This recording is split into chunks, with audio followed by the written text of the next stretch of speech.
Kanina, tinakal naman natin ng ating mga technical expert. Halimbawa, kung compressor or board ang problema or fan motor. So, dito, meron tayong mga devices na mas mapapabilis yung ating troubleshooting. Wala kang doubt kung ano yung magiging problema. Minsan kasi, halimbawa, E3 error, sabi natin, pwede kasing nasa fan motor or pwedeng nandoon yan sa driver. Ngayon, kung hindi tayo sanay na mag-troubleshoot, hindi natin makukuha na ng eksaktong voltahe yung output ng ating board.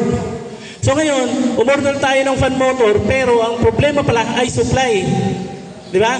So pagbalik natin doon sa kliyente, isasalpak na natin yung bagong fan motor, hindi pa rin dumana. Same error.